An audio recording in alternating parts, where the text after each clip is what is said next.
Bullet train project పనులు వేగంగా జరుగుతున్నాయన్నారు ప్రధాని మోదీ. సూరత్లో బుల్లెట్ ట్రైన్ పనులను పరిశీలించారు. బీహార్లో ఎన్డీఏ సర్కార్ ఏర్పాటుకు ముమ్మర చర్చలు జరుగుతున్నాయి. మరోసారి నితీష్ కుమారే సీఎంగా బాధ్యతలు చేపట్టనున్నారు.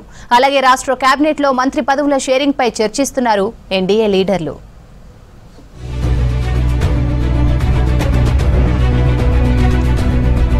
గుజరాత్లో పర్యటించిన ప్రధాని నరేంద్ర మోదీ సూరత్లో బుల్లెట్ ట్రైన్ ప్రాజెక్టు పనులు పరిశీలించారు. స్వయంగా రైల్వే స్టేషన్కు వెళ్లి పనులు జరుగుతున్న తీరును అడిగి తెలుసుకున్నారు.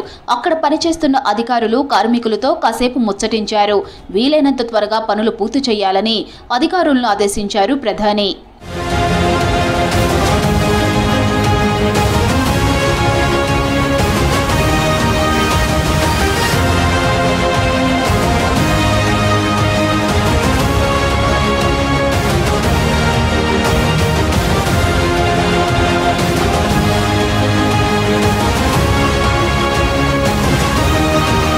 ముంబైలోని మురికివాడల ప్రజలకు పక్కా ఇండ్లు నిర్మించి ఇచ్చేందుకు ప్రభుత్వం కృషి చేస్తోందన్నారు కేంద్ర మంత్రి పీయూష్ గోయల్.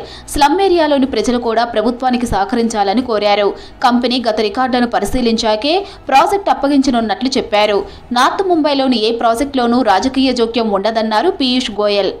उत्तर मुंबई में कोई प्रोजेक्ट में और कोई भी झोपड़पट्टी वाले चुन के लाए वो उनकी मर्जी होगी. कोई राजनीतिज्ञ उसमें बीच में पड़ेगा नहीं. वो खुद चुने, अच्छे व्यक्ति को चुने और अच्छे व्यक्ति से उनको एक अच्छा घर जल्द से जल्द मिले. इस भावना के साथ आज के इस कार्यक्रम को किया गया. मैंने सबको अनुरोध भी किया. ఎన్డీఏ సర్కార్ మహిళా సాధికారతకు అధిక ప్రాధాన్యత ఇస్తోందన్నారు రక్షణ మంత్రి రాజ్నాథ్ సింగ్. అన్ని రంగాల్లో మహిళలను ప్రోత్సహిస్తున్నట్లు చెప్పారు. యూపీలోని లక్నోలో పర్యటించిన రాజ్నాథ్ స్వాతంత్ర సమరయోధురాలు ఉదాదేవి పాసి విగ్రహాన్ని ఆవిష్కరించారు. ఉదాదేవి సేవలు స్మరించుకొని ప్రతి భారతీయుడు గర్వపడాలన్నారు. దళిత సమాజం అభివృద్ధికి జీవితాన్ని త్యాగం చేశారని కొనియాడారు రాజ్నాథ్. साथियों, भारत की नारी शक्ति स्वदेश और स्वधर्म की रक्षा के लिए कभी भी किसी से पीछे नहीं रही है. भारतीय महिलाएं सियाचिन की ऊंचाइयों से लेकर समंदर की गहराइयों तक देश की सुरक्षा चक्र को वह और अधिक मजबूत कर रही हैं.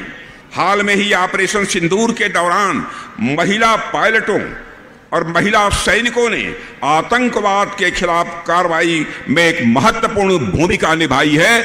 బీహార్ ఎన్నికల్లో గ్రాండ్ విక్టరీతో మరోసారి ప్రభుత్వ ఏర్పాటుకు సిద్ధమైంది ఎన్డీఏ కూటమి. ఈ నెల 19 లేదా 20న కొత్త ప్రభుత్వం కొలువు తీరనున్నట్లు తెలుస్తోంది.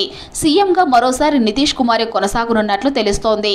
బీహార్ కేబినెట్లో జేడీయూకి 14, బీజేపీకి 16, చిరాగ్ పాస్వాన్ పార్టీకి, ఎల్జేపీకి 5 మంత్రి పదవులు దక్కే ఛాన్స్ ఉంది. అలాగే బీజేపీ, ఎల్జేపీ, రామ్ విలాస్ పార్టీకి చెరో డిప్యూటీ సీఎం పదవి ఇవ్వనున్నట్లు ప్రచారం జరుగుతోంది.